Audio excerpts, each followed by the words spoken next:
Aleluia. Você pode aplaudir a Jesus. Você pode aplaudir a Jesus. Receba, Senhor, o nosso louvor. Receba, Senhor, a nossa adoração. Receba, Senhor, a nossa gratidão. E a convicção de que temos certeza absoluta do Teu grande amor para conosco. O Senhor nos ama. Obrigado, Senhor, pelo Teu grande amor para conosco. Pai, nós queremos declarar que nós amamos o Senhor. Amamos a Ti, ó Deus. Pai, abra, Senhor, agora os olhos do nosso entendimento, do nosso coração, da nossa mente, Senhor, para ouvirmos, para recebermos a porção da Tua palavra, Senhor. Pai, para podermos, Senhor, aplicar, Senhor, esta palavra também, Senhor, nesta semana, no nosso dia a dia, no contexto familiar, no contexto profissional, no contexto ministerial. Deus, muito obrigado, Senhor, pela Tua Escritura, pela Bíblia, pela palavra do Senhor. Fale conosco, Senhor, nesta noite, em nome de Jesus. Amém, amém, amém. Você pode se assentar, por gentileza. Quero convidar você, se você trouxe a sua Bíblia, por gentileza, abra no livro de Jonas, capítulo 1. Livro de Jonas,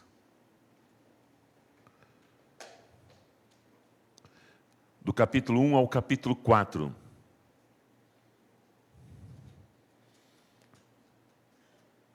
O texto diz o seguinte: a palavra do Senhor veio a Jonas, filho de Amitai, com esta ordem: vá depressa à grande cidade de Nínive e pregue contra ela, porque a sua maldade subiu até a minha presença. Mas Jonas fugiu da presença do Senhor, dirigindo-se para Tarsis. Desceu à cidade de Jope, onde encontrou um navio que se destinava àquele porto. Depois de pagar a passagem, embarcou para Tarsis, para fugir do Senhor. O Senhor, porém, fez soprar um forte vento sobre o mar, e caiu uma tempestade tão violenta que o barco ameaçava arrebentar-se. Eu quero compartilhar com vocês, mais uma vez, uma terceira tempestade. Já vimos anteriormente 2 tempestades, mas essa tempestade é vinda do Senhor. É vinda do Senhor. O título da mensagem: correção da rota. Corrigindo a rota, correção da rota. Eu fui ver no dicionário o significado de correção: ato, processo ou efeito de corrigir, qualidade, atributo do que é correto, ato ou efeito de corrigir um engano, um lapso cometido, ato ou efeito de melhorar ou alterar para melhor a conduta de alguém, repreensão, castigo, aplicar uma pena, disciplinar, disciplina. Eu quero pegar essa última definição, disciplina. O primeiro tópico: fugiu da presença de Deus. Como se fosse possível fugirmos da presença de Deus?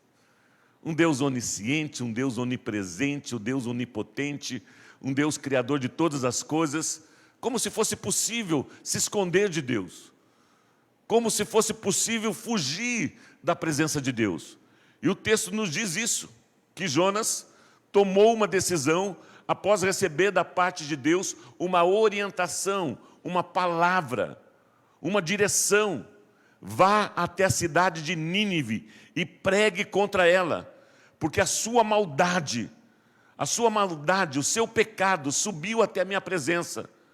E vá até lá e pregue contra ela. Nós conhecemos o contexto da cidade de Nínive.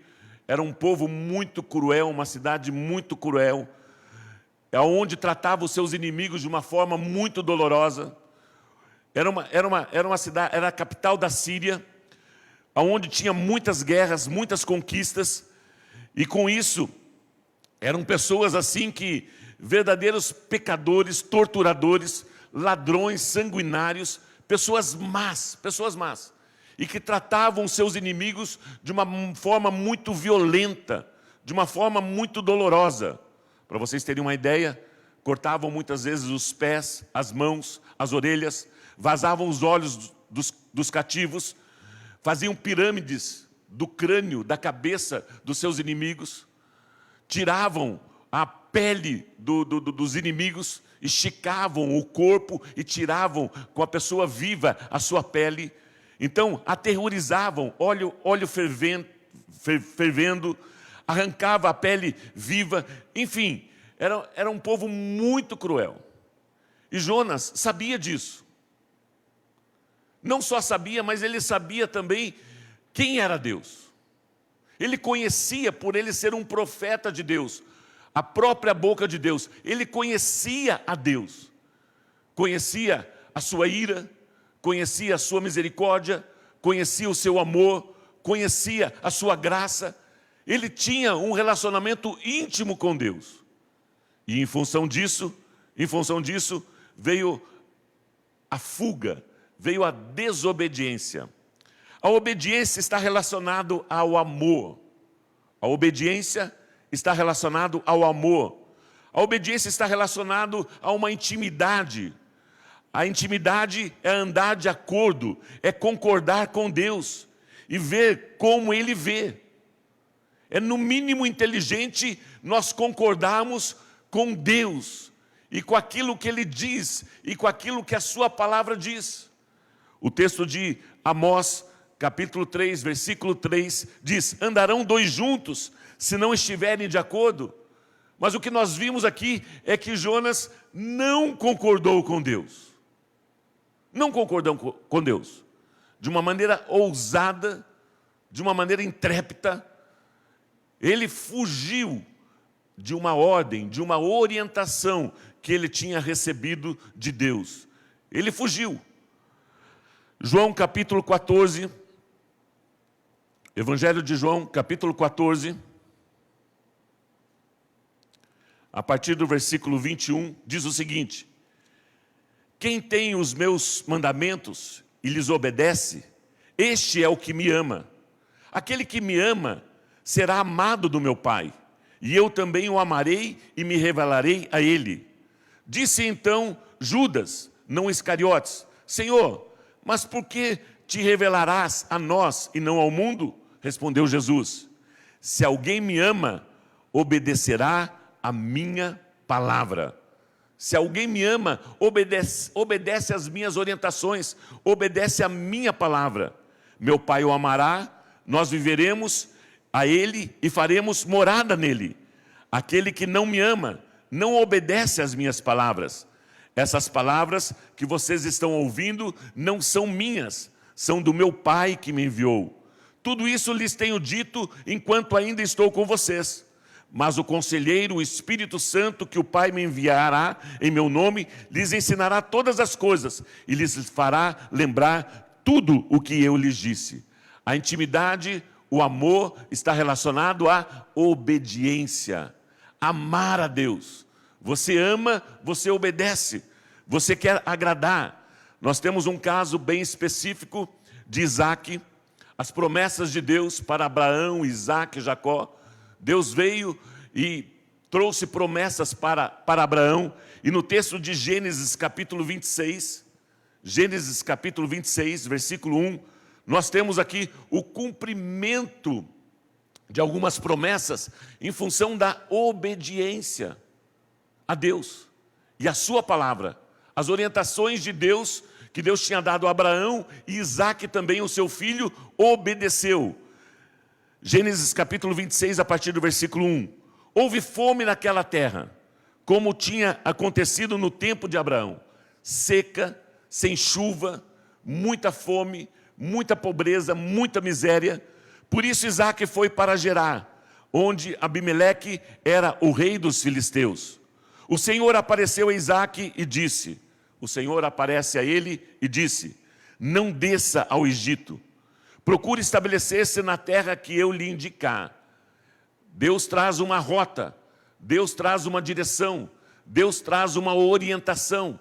Deus traz uma orientação para ele. Enquanto todas as pessoas estão indo ao Egito para buscar ajuda, para buscar recursos, permaneça aqui, permaneça no lugar menos provável, diante da seca, diante da ausência da chuva, diante da fome, diante da catástrofe, permaneça aqui. Essa foi a orientação. Permaneça nessa terra mais um pouco, e eu estarei com você e o abençoarei, porque a você e a seus descendentes darei todas essas terras e confirmarei o juramento que fiz a seu pai Abraão. Tornarei seus descendentes tão numerosos como as estrelas do céu e lhes darei todas essas terras. E por meio da sua descendência, todos os povos da terra serão abençoados. Porque Abraão me obedeceu e guardou os meus preceitos, os meus mandamentos, os meus decretos e as minhas leis. Assim Isaque obedeceu. Assim Isaque ficou em Gerar. E qual foi a consequência dessa obediência diante de um caos? Isaque formou lavoura naquela terra. E no mesmo ano colheu a 100 por um, porque o Senhor o abençoou, porque o Senhor era com ele. O homem enriqueceu e a sua riqueza continuou a aumentar até que ficou riquíssimo. Possuía tantos rebanhos e servos que os filisteus invejavam. A obediência à voz de Deus, a obediência à direção de Deus, a obediência ao propósito de Deus para as nossas vidas. Você sabia que todos nós temos da parte de Deus um plano, um projeto estabelecido por Ele, começo, meio e fim? E Ele se revela a nós, os seus desígnios e a sua vontade, para que você cresça, para que você avance e para que você usufrua das promessas do Senhor. Mas no caso de Jonas, nós vimos que ele fugiu da presença do Senhor. Em consequência disso, veio uma grande tempestade, uma violenta tempestade, para corrigir a rota, para trazer correção da rota, é o título da mensagem, correção da rota. O amor de Deus se estendendo também sobre a vida dele, corrigindo a sua rota, corrigindo a direção da sua vida e do propósito de Deus para a sua vida. O texto nos diz, a partir do versículo 4, o Senhor, porém, fez soprar um forte vento sobre o mar, e caiu uma tempestade tão violenta que o barco ameaçava arrebentar-se. Todos os marinheiros ficaram com medo, e cada um clamava ao seu próprio Deus. E atiraram as cargas ao mar para tornar o navio mais leve. Enquanto isso, Jonas, que tinha descido ao porão e se deitara, dormia profundamente. Dormia profundamente. O capitão dirigiu-se a ele e disse: como você pode ficar aí dormindo? Levante-se e clame ao seu Deus. Talvez Ele tenha piedade de nós, e não, para que nós não morramos. Esse sono era um sono de fuga. Muitas vezes, quando nós queremos fugir de alguma situação, de algum problema, uma das características fortes do isolamento é o sono. E ele foi no porão. Ele foi no porão do navio para se esconder, para tentar descansar, para tentar esquecer toda aquela situação e principalmente o pedido que Deus tinha feito a ele, porque ele conhecia aquele povo. E o desejo do coração dele era que aquele povo fosse verdadeiramente destruído, em função da sua maldade, em função, sabe, dos seus pecados.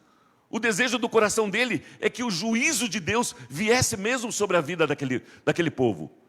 Mas ele, conhecendo a Deus, ele tinha certeza e convicção que poderia existir uma possibilidade de arrependimento, de misericórdia, de amor, de graça de Deus para com aquele povo. Por isso ele fugiu. E ele fugiu ao ponto de descer e descer. Desceu à cidade de Jope, desceu ao navio, desceu ao porão, desceu ao ventre do peixe e desceu ao fundo do mar. Você já ouviu aquela expressão? Eu desci ao fundo do poço. Desci ao fundo do poço.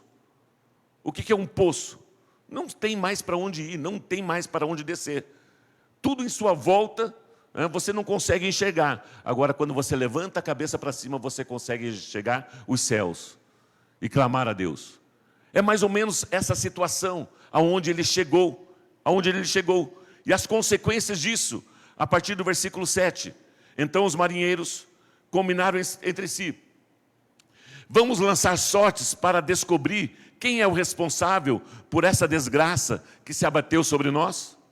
Lançaram sortes, e a sorte caiu sobre Jonas. Eu vejo que foi um tremendo azar, não sorte. De tantos marinheiros ali, eles tiraram sorte e caiu sobre Jonas. Apontou Jonas. É aquilo, se o ímpio faz alguma coisa errada, nem aparece. Mas se nós cristãos, de repente, conscientemente, como era no caso de Jonas, ele tomou essas decisões, essas escolhas, conscientemente. Isso é visível no mundo espiritual. E ali a sorte caiu sobre Jonas. Por isso lhe perguntaram: diga-nos, quem é o responsável por essa calamidade? Qual é a sua profissão? De onde você vem? Qual é a sua terra? A que povo você pertence? Eles estavam tão assustados com a situação que eles fizeram ali uma sabatina, chegaram para ele, queriam saber: cara, quem é você? A sorte caiu sobre você. Toda essa situação, toda essa circunstância é por causa de você. Você é alguma pessoa importante? Quem é você? Versículo 9. Ele respondeu: eu sou o hebreu, adorador do Senhor, o Deus dos céus, que fez o mar e a terra. O Deus que criou o mar e a terra. O Deus que enviou esta tempestade.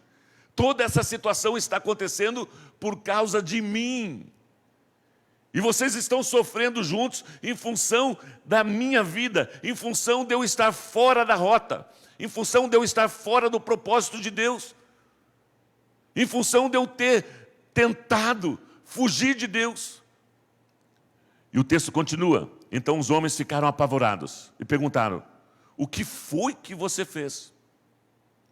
Pois sabiam que Jonas estava fugindo do Senhor, porque ele já lhes tinha dito.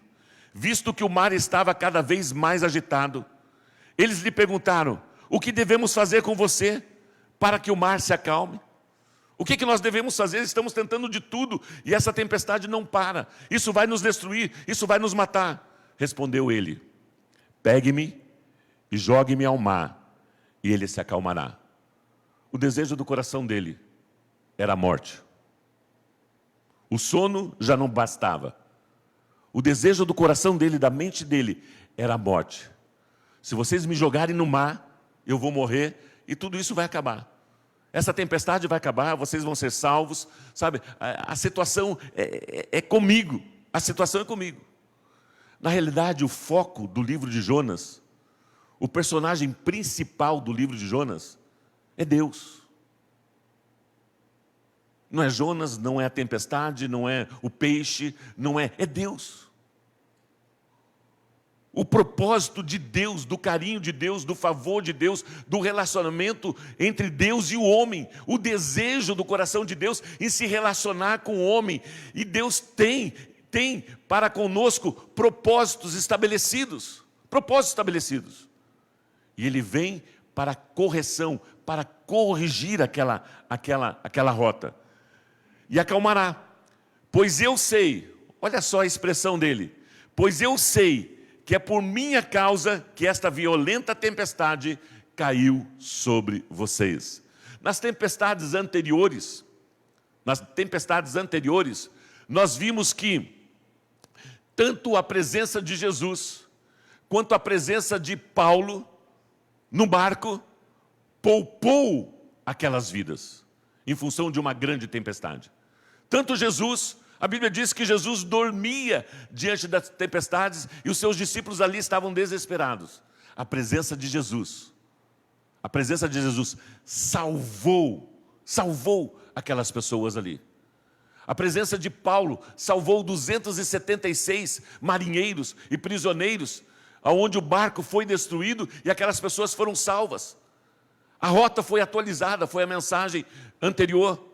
E agora aqui, ele tem a consciência, ele tem a convicção. Ele tem a convicção, eu sei que esse mal, eu sei que essa situação, eu sei que essa tempestade, que aos olhos de vocês é algo ruim, mas aos olhos de Deus, é Deus tratando comigo. É Deus falando comigo. É Deus restabelecendo a sua vontade, a sua rota. É Deus me dando uma oportunidade, é Deus me dando uma oportunidade. E por minha causa, essa violenta tempestade caiu sobre vocês. Eu sei. Então ele conscientemente, eu sei quem eu sou, eu sei de onde eu vim e eu sei para onde eu vou. Ele tinha essa certeza, essa convicção de quem era Deus e quem ele era diante de Deus e Deus para ele. E essa foi a vontade de Deus, essa violenta tempestade por causa de Jonas. Por causa de Jonas. Hebreus capítulo 11. Hebreus capítulo 11. Hebreus capítulo 11, a partir do versículo 17. Pela fé, Abraão, quando Deus o pôs à prova, ofereceu Isaque como sacrifício. Aquele que havia recebido as promessas estava a ponto de sacrificar o seu único filho. Embora Deus lhe tivesse dito, por meio de Isaque a sua descendência será considerada. Abraão levou em conta que Deus pode ressuscitar os mortos. E figuramente recebeu Isaque de volta dentre os mortos. Deus trouxe uma orientação também para Abraão. Uma direção para Abraão. Desde o início, sai da tua terra, da tua parentela, eu vou levar você para uma terra que eu te mostrarei. Existiam promessas por trás dessas palavras. Existia um direcionamento, existia um espaço geográfico para ele alcançar as promessas do Senhor. E uma das promessas era a sua descendência. Você será numeroso, mas ele já com idade avançada, com 75 anos, ele não podia ter filhos. A sua esposa era estéril, não podia ter filhos. As promessas se cumpriram ainda 25 anos depois. Ele com a idade de 100 anos, as promessas se cumpriram. E aí, Deus chega para Abraão. Abraão, você está feliz? Estou feliz, Senhor, as promessas se cumpriram. Estamos com Isaque, estamos com o filho da promessa. Todas as tuas palavras, Senhor, não caem por terra. Isaque, Abraão, eu quero em sacrifício o seu filho. Era proibido o sacrifício humano. As leis diziam isso, era proibido o sacrifício humano. Filho que você ama, o seu único filho. Abraão, Isaque, diante do Senhor, só eles. E aquele pai pega seu filho e vai oferecer sacrifício.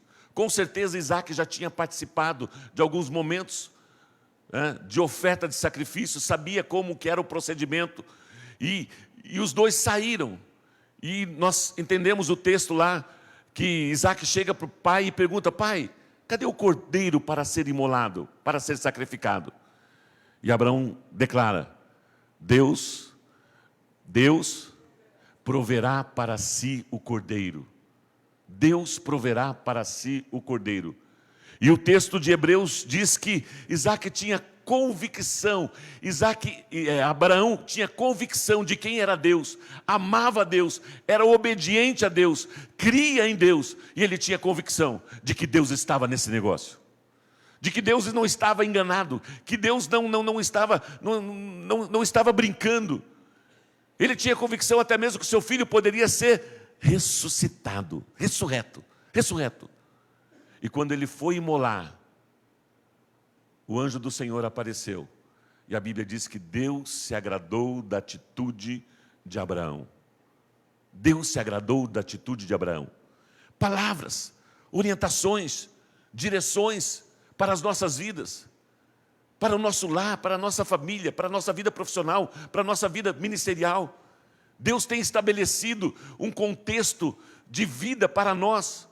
Falamos do contexto geográfico. Maringá é uma terra que mana leite e mel, nós temos declarado isso. Deus tem nos trazido para essa cidade. Deus tem nos enviado para essa cidade. Existe muita gente nessa cidade que precisa conhecer o Evangelho de Cristo, que precisa conhecer a Jesus Cristo. A oração e o arrependimento. Jonas capítulo 2. Deixa eu continuar ali o versículo 13 do capítulo 1. Ao invés disso, os homens se esforçaram ao máximo para remar de volta à terra. Mas não conseguiram, porque o mar tinha ficado ainda mais violento. Então eles clamaram ao Senhor: Senhor, nós suplicamos, não nos deixe morrer por tirarmos a vida deste homem. Não caia sobre nós a culpa de matar o inocente. Por tu, ó Senhor, fizeste o que desejavas. Em seguida, pegaram Jonas e o lançaram ao mar, enfurecido, e este se aquietou. Ao verem isto, os homens adoraram ao Senhor com temor, oferecendo sacrifícios e fazendo votos. O Senhor fez com que o grande peixe engolisse Jonas, e ele ficou dentro do peixe 3 dias e 3 noites. Milagres! Toda essa trajetória de fuga de Jonas foi um milagre em cima de outro milagre. Muitos milagres, muita proteção, muito cuidado de Deus em cada detalhe, em cada situação, em cada circunstância. O amor de Deus para conosco, dentro do propósito estabelecido de Deus para as nossas vidas, para a vida de Jonas. E ali, dentro do peixe, Jonas faz uma oração. Dentro do peixe, Jonas orou ao Senhor, o seu Deus, e disse: em meu desespero, clamei ao Senhor, e Ele me respondeu. No ventre da morte, gritei por socorro, e ouviste o meu clamor. Jogaste-me nas profundezas do coração dos mares, correntezas formaram um turbilhão ao meu redor. Todas as tuas ondas e vagas passaram sobre mim. Eu disse: fui expulso da sua presença. Contudo, olharei de novo para o seu santo templo. As águas agitadas me envolveram, o abismo me cercou, as algas marinhas se enrolaram em minha cabeça. Afundei até chegar aos fundamentos dos montes. A terra embaixo, cujas trancas me aprisionam para sempre. Mas tu trouxeste a minha vida de volta da sepultura, ó Senhor meu Deus. O desejo dele era a morte. Ele tinha certezas de que quando ele seria lançado no mar, ele morreria. Mas foram 3 dias de angústia, de sofrimento, de uma situação não muito agradável, no ventre de um grande peixe. E aí lá dentro, depois de 3 dias e 3 noites, ele clama ao Senhor. Quando a minha vida já se apagava, eu me lembrei de ti, Senhor, e a minha oração subiu a ti, o seu santo templo. Aqueles que acreditam em ídolos inúteis desprezam a misericórdia, mas eu, com um cântico de gratidão, oferecerei sacrifício a ti. O que eu prometi, cumprirei totalmente. A salvação vem do Senhor. E ali, diante dessa súplica, diante dessa oração, o Senhor deu ordens ao peixe, e ele vomitou Jonas em terra firme. Vomitou Jonas em terra firme, corrigindo a sua rota, corrigindo o seu destino, corrigindo o propósito que Deus tinha para ele. E novamente, pela segunda vez, a palavra do Senhor veio a Jonas. A palavra de Deus veio a Jonas. Pela segunda vez, com esta ordem: vá à grande cidade de Nínive e pregue contra ela a mensagem que eu lhe darei. A mensagem que eu lhe darei. Vá até lá e fale aquilo que eu mandei, aquilo que eu ordenei a Nínive. Jonas obedeceu a palavra do Senhor e foi para Nínive. Era uma cidade muito grande, sendo necessário 3 dias para percorrê-la. 3 dias a pé, percorrendo e declarando. Só que é o seguinte, ele corria o risco, por ser judeu, e por trazer uma mensagem tão dura, ele corria o risco de ser até mesmo morto. Mas nessas alturas, eu vou mais obedecer. Eu vou mais obedecer. Até mesmo com uma certa displicência nós encontramos aqui. Porque eram 3 dias para percorrer toda a cidade. Ele fez em um dia só. Ele fez em um dia só. Em 3 dias, ou seja, ele não alcançou toda a cidade. Em um dia só, ele percorreu, declarando. Jonas entrou na cidade e percorreu durante um dia, proclamando o quê? Olha a mensagem. Daqui a 40 dias, Nínive será destruída. Daqui a 40 dias, vocês serão mortos. Daqui a 40 dias, vocês serão destruídos. Isso que ele pregou. Isso que ele anunciou. Isso que ele anunciou, vocês serão destruídos, vocês serão mortos, daqui a 40 dias vocês serão mortos. Os ninivitas creram em Deus. Os ninivitas creram na palavra de Deus através da boca do profeta Jonas. Proclamaram um jejum e todos eles, no maior ao menor, vestiram-se de pano de saco. Aonde ele passou, mesmo sendo um dia, aquelas pessoas ouvindo, creram. A fé vem pelo ouvir e ouvir a palavra de Deus. Mas se não tem quem pregue, como que vão ouvir? Quando as notícias chegaram ao rei, as notícias chegaram ao rei, as notícias chegaram ao palácio, mesmo num espaço tão curto de tempo, mesmo de uma forma tão displicente, aquela mensagem se propagou. Aquela mensagem foi de boca a boca, de família a família, ao ponto de chegar ao palácio do rei. Ele se levantou do trono, tirou o manto real, vestiu-se de pano de saco, sentou-se sobre a cinza, então fez uma proclamação em toda a cidade. Então ele proclamou sobre toda a cidade. O que ele proclamou? Por decreto, todos deveriam obedecer, todos deveriam se submeter àquilo que o rei disse, àquilo que o rei decretou. E de seus nobres não é permitido a nenhum homem ou animal, bois ou ovelhas, provar coisa alguma. Não comam nem bebam, cubram-se de pano de saco, homens e animais, e todos clamem a Deus com todas as suas forças. Deixem os maus caminhos e a violência. Vamos abandonar a violência, vamos abandonar a promiscuidade, vamos abandonar o pecado e vamos nos voltar diante de Deus para ver se assim Deus tem misericórdia de nós e não nos destrua. Talvez Deus se arrependa e abandone a sua ira contra nós e não sejamos destruídos. E toda uma cidade,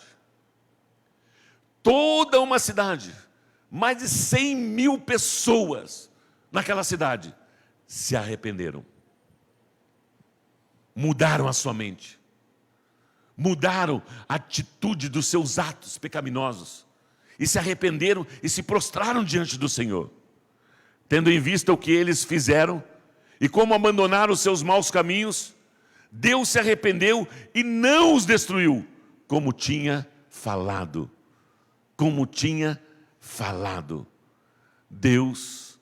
Deus é amor. Deus é amor. Deus é amor. Houve uma correção da rota na vida de Jonas, para que uma cidade toda fosse transformada, fosse salva. E qual foi a atitude de Jonas diante dessa situação? Qual foi a atitude de Jonas diante dessa situação? Olha o contexto do capítulo 4. Jonas, porém, ficou profundamente descontente com isso e enfureceu-se. Existem alguns profetas ousados na palavra de Deus. Eu vejo aqui o contexto de Jonas e vejo o contexto de Abacuque também. Abacuque, ele chega para Deus e fala: Deus, até quando eu clamarei e o Senhor não vai me ouvir?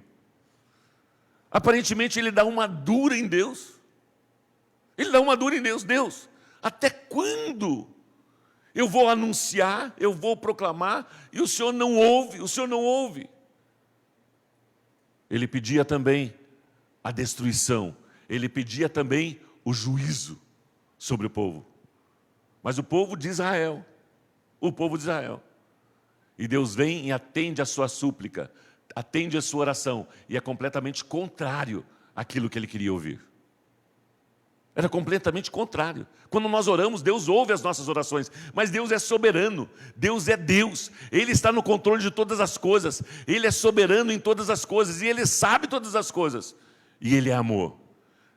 Descontente, enfureceu-se, ele orou ao Senhor: Senhor, não foi isso que eu disse quando ainda estava lá na minha casa? Antes de eu receber a orientação, a sua palavra, para eu ir a Nínive e pregar contra ela, eu já sabia, por isso eu fugi, por isso eu fugi, por isso, sabe, eu fugi da sua presença, porque eu conheço o Senhor. O Senhor é um Deus compassivo, o Senhor é um Deus misericordioso, o Senhor é um Deus bondoso, o Senhor Deus é um amoroso, o Senhor é Deus, está vendo? O meu desejo é que esse povo fosse verdadeiramente destruído, Senhor. Eu já sabia disso. Foi por isso que apressei em fugir para Tarsos. Eu sabia que Tu és Deus misericordioso e compassivo, muito paciente, cheio de amor, e que prometes castigar, mas depois se arrependes. O Senhor promete, sabe, matar, destruir, mas depois se arrepende. Deus, eu sabia disso tudo, Senhor. Agora, Senhor, tira a minha vida. Não vale mais a pena viver. Eu imploro, porque para mim é melhor morrer do que viver. Para mim é melhor morrer do que ver esse povo, sabe, adorando ao Senhor. Um povo ímpio, um povo pecador, adorando ao Senhor. Eu prefiro morrer. O Senhor lhe respondeu: você tem alguma razão para essa fúria? Qual é a razão para essa fúria, para essa ira no seu coração? Jonas saiu, sentou-se num lugar a leste da cidade de Nínive, e ali construiu para si um abrigo, sentou-se à sua sombra e esperou para ver o que aconteceria com a cidade. Deus, é o seguinte, eu vou sentar de frente, vou pôr uma cadeira cativa aqui, e eu quero ver a destruição. Eu vou esperar. O Senhor deu 40 dias? Eu vou esperar o prazo. E eu quero ver a destruição. Eu quero ver a sua palavra se cumprir. Então o Senhor, Deus, fez crescer uma planta sobre Jonas, para dar sombra à sua cabeça, e livrá-lo do calor, o que deu grande alegria a Jonas. Ah, o Senhor não está tão bravo comigo não, né? Está tentando fazer um carinho em mim? Tá bom, eu aceito. Mas eu vou ficar aqui esperando a destruição desse povo. Uma planta nasce, faz uma sombra, com certeza tinha uma refrigeração diferenciada ali naquela planta, um orvalhozinho, uns pinguinhos, alguma coisa diferente, porque ele ficou muito feliz, ele ficou muito alegre, porque estava quente. E ele assentou-se e usufruiu daquilo. Mas na madrugada do dia seguinte, versículo 7, Deus mandou uma lagarta atacar a planta e ela secou-se. Ao nascer do sol, Deus trouxe um vento oriental muito quente, e o sol bateu na cabeça de Jonas, ao ponto dele quase desmaiar. Por isso, ele desejou morrer. Novamente. Estava tão bom aquela planta, e de repente, no dia seguinte, aquele sol escaldante, aquele desconforto, mas a murmuração, a reclamação, eu quero mais é morrer. E disse: para mim seria melhor morrer do que viver. Mas Deus disse a Jonas, Deus não desiste de nós. Deus não desiste de nós. Ele nos ama. Ele nos ama. Deus diz a Jonas: você tem alguma razão para estar tão furioso por causa da planta? Que razão é essa agora? Estava furioso lá por causa do arrependimento, agora está furioso por causa da planta. Qual é a razão? Respondeu ele: sim, tenho. Eu estou furioso ao ponto de querer morrer. Mas o Senhor lhe disse: você tem pena dessa planta, embora não a tenha podado, nem a tenha feito crescer. Ela nasceu numa noite e numa noite morreu. Contudo, Nínive tem mais de 120 mil pessoas que não sabem nem distinguir a mão direita da esquerda, além de muitos rebanhos. Não deveria eu ter pena dessa grande cidade? Uma pergunta. E aonde o livro termina? Sem resposta. Sem resposta. Eu tenho dito, pessoas são mais importantes do que coisas. E Deus trouxe uma liçãozinha. Você ficou furioso por causa da planta? Você não semeou, você não podou, você não hidratou, não regou. Sabe, você... E você está triste, com esse coração amargurado por causa disso. As mais de 120 mil pessoas lá têm mais valor do que essa planta, que você não teve responsabilidade nenhuma em cuidar dela. Em cuidar dela. Pessoas são mais importantes. A disciplina, correção, é um ato de amor. A disciplina e a correção é um ato de amor. Quando nós disciplinamos, nós amamos. Fazemos isso por amor. Nós temos visto alguns ensinamentos com relação à disciplina de filhos.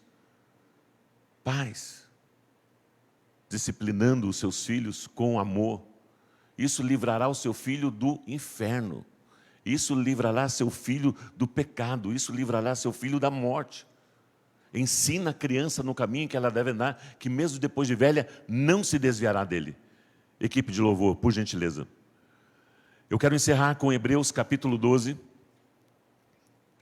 Hebreus capítulo 12.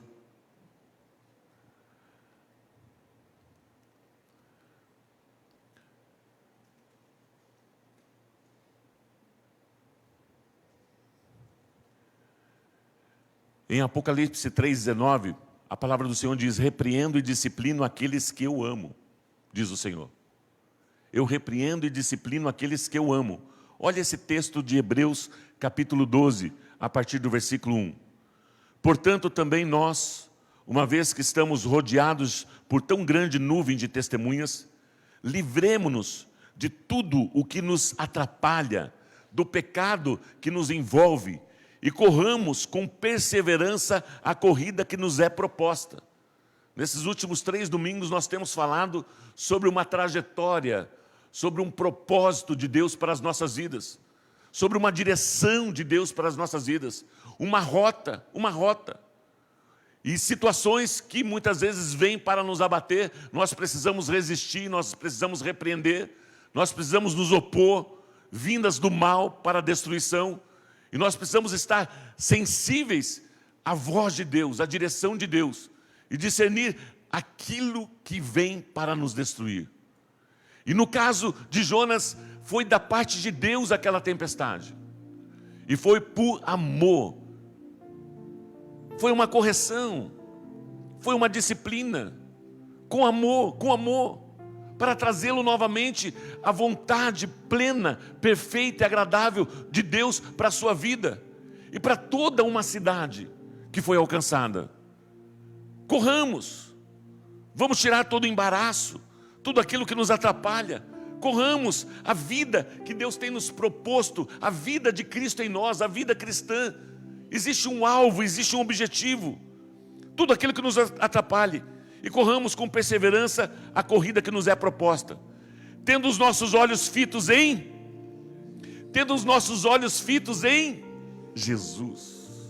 Em Jesus, o autor e consumador da nossa fé.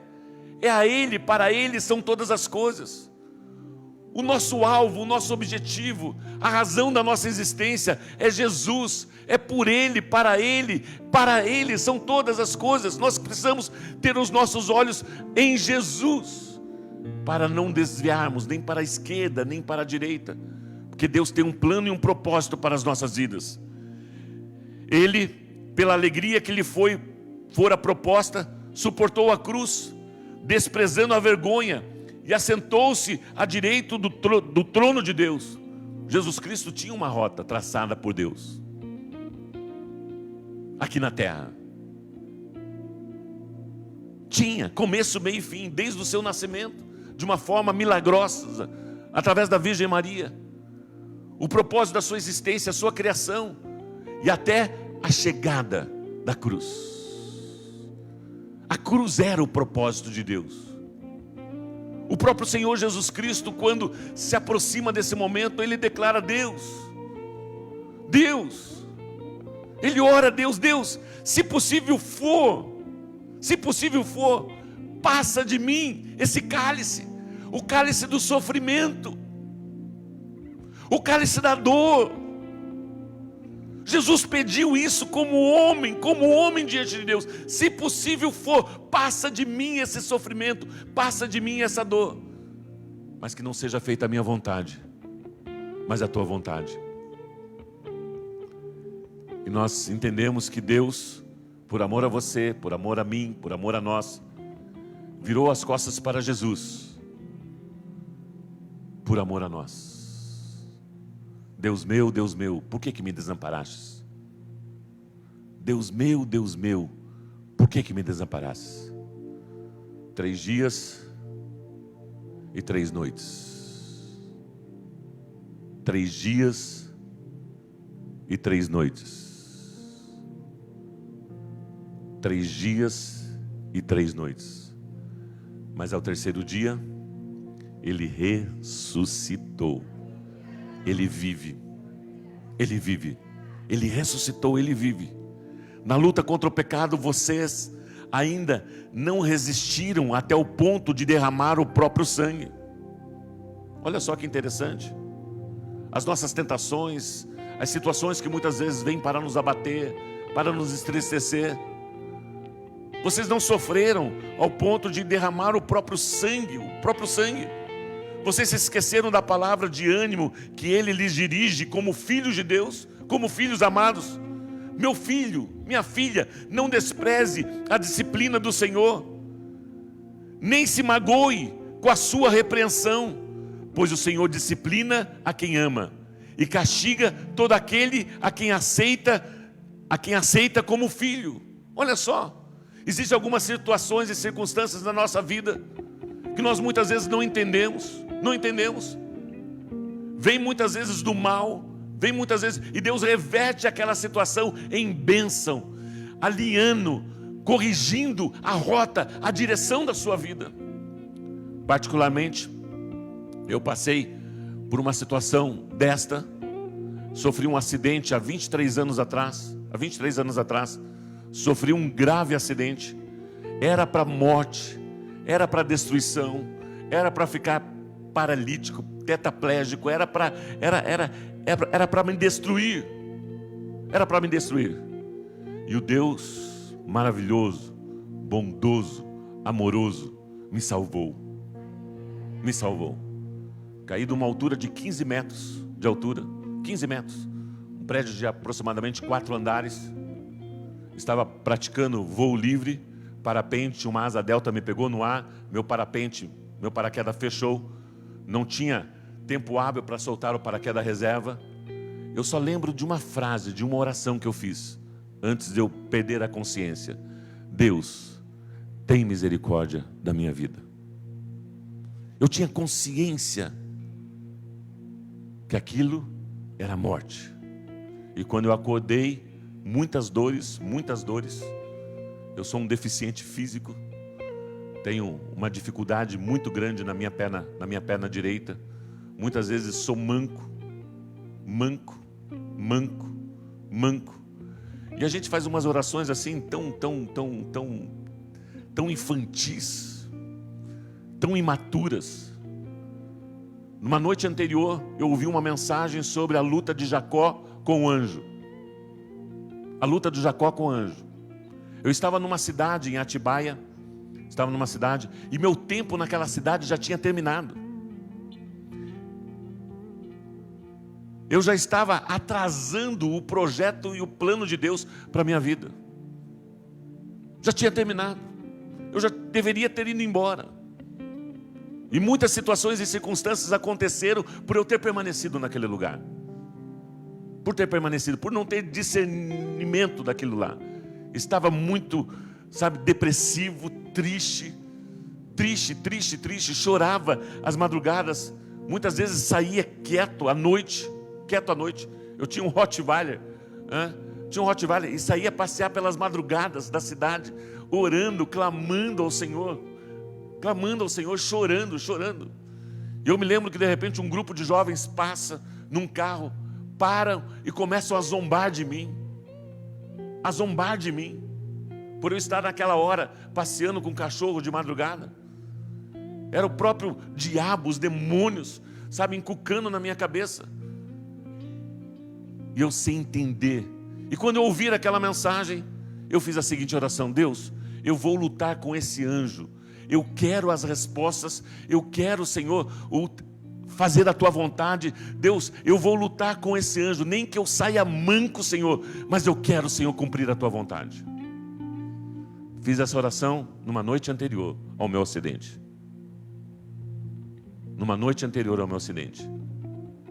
Eu caí.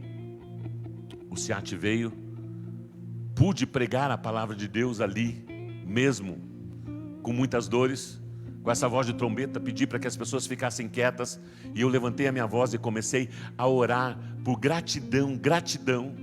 Como ele está agradecendo, ele está arrebentado aí, está agradecendo a Deus. E aquilo foi um reboliço na cabeça das pessoas. As pessoas se mobilizaram. Eu não tinha um plano de saúde, pagaram todas as minhas despesas no hospital, cobriram todas as minhas despesas no hospital, e foi uma romaria para me visitarem. E todas as pessoas que chegavam lá saíam fortalecidas, animadas, em função do meu testemunho de estar vivo. Mas a partir dessa situação, a partir dessas circunstâncias, houve uma mudança na minha rota, no meu espaço geográfico. E eu tenho usufruído, até hoje, aqui em Maringá, da boa, perfeita e agradável vontade de Deus. Uma situação que era para destruição. Não foi Deus que me fez aquilo lá, mas Deus reverteu aquela situação em bênção. No hospital, muito tempo de oração. Foi um ano de recuperação.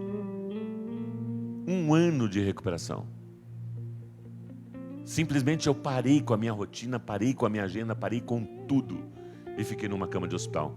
Hoje eu trabalho na capelania em função disso. Foi mais uma coisa boa que me aconteceu.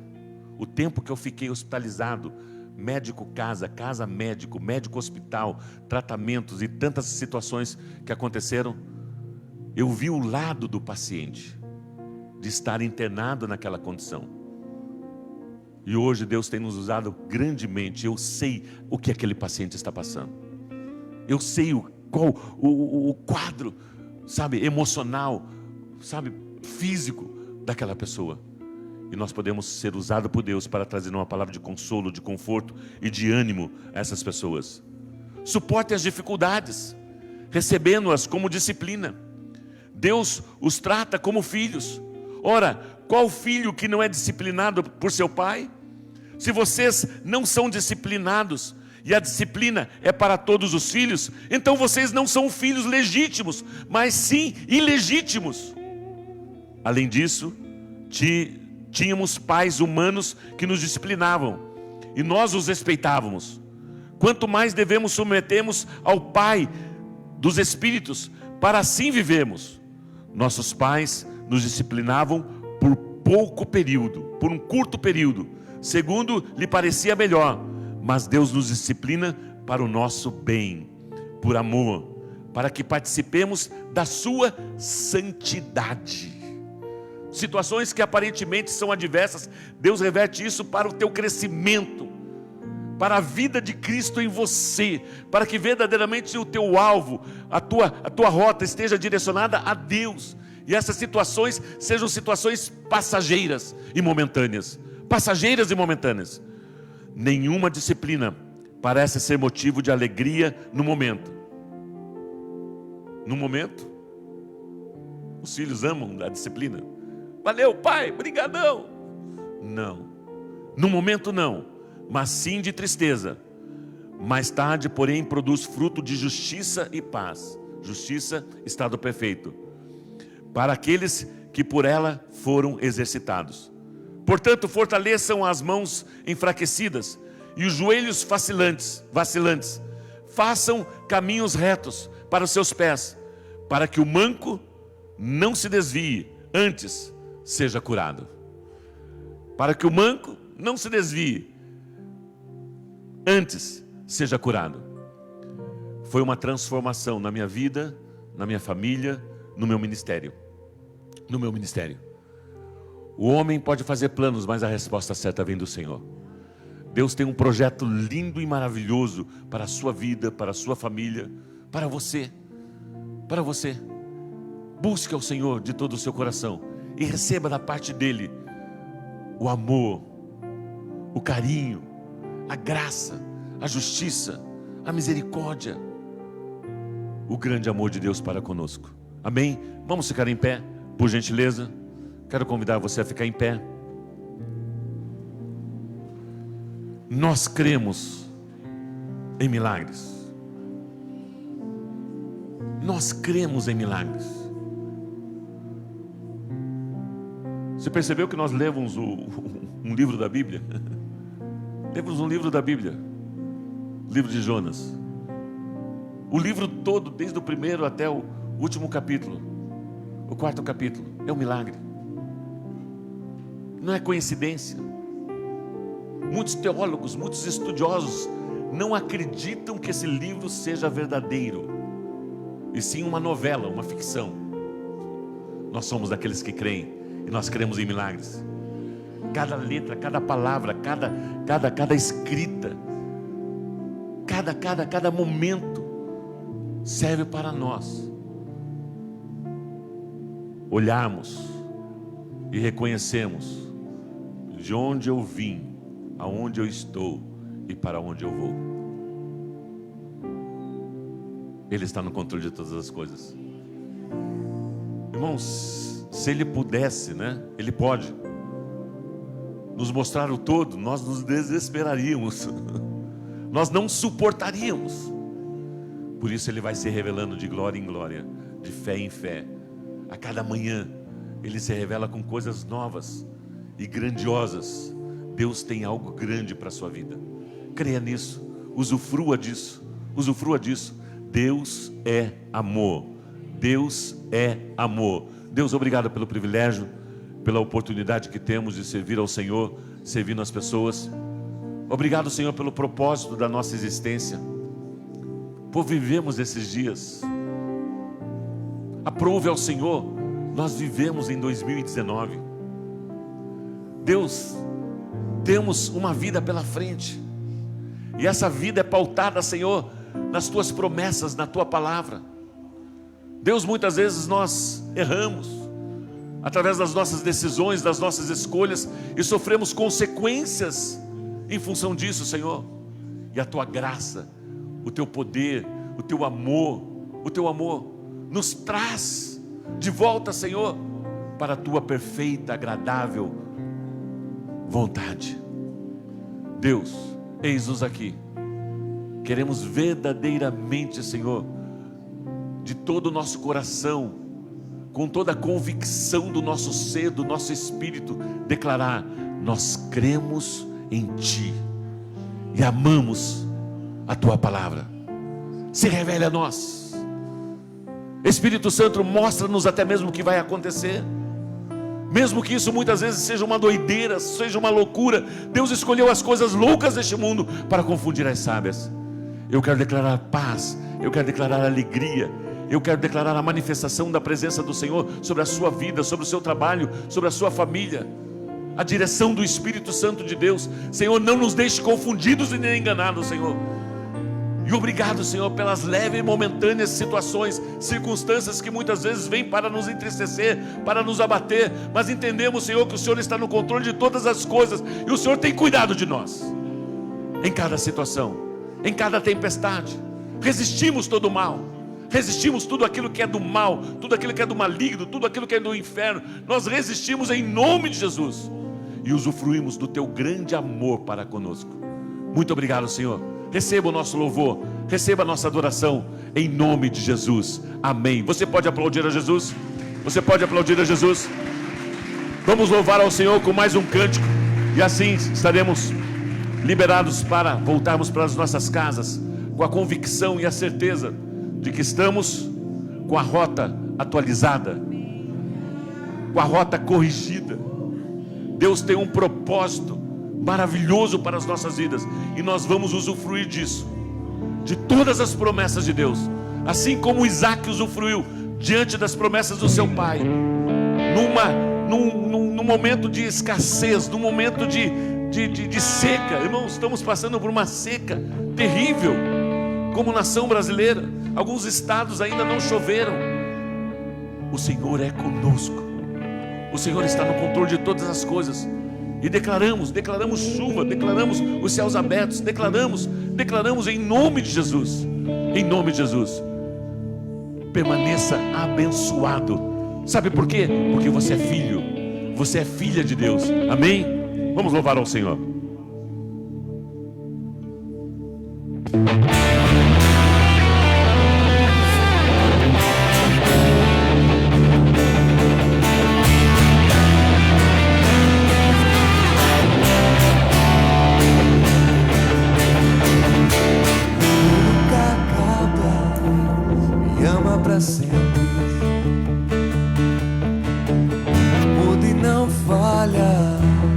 Leva em frente, nada vai me separar. Ao teu lado quero estar. Me aceita como estou e me faz ver de novo. Eu preciso do teu amor. Estás comigo aonde for, mais alto quero ir. Viverei pra sempre em ti.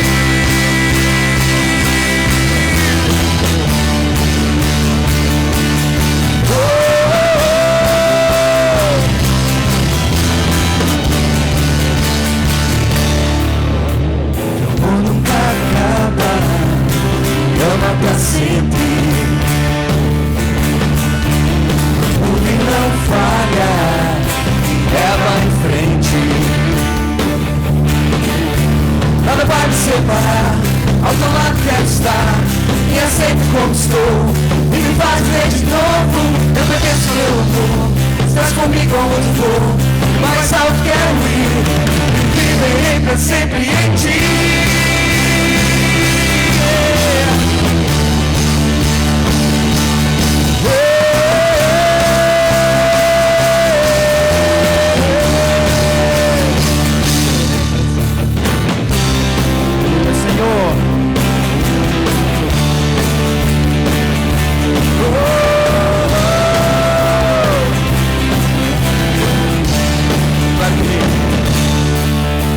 Teu coração é teu, eu vivo, meu coração é teu. Te sigo, teu coração é meu, eu vivo, meu coração é teu. Eu vou viver você.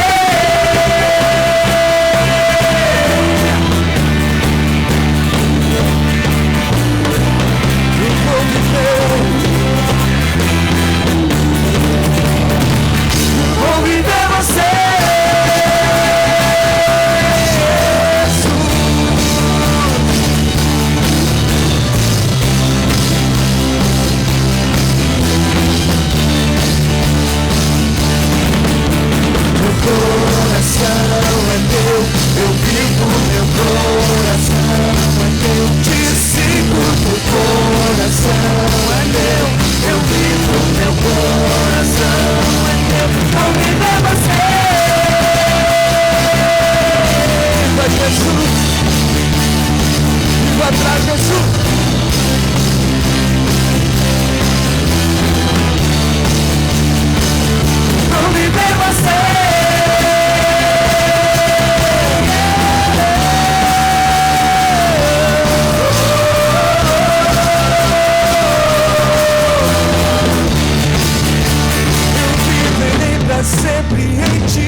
semana.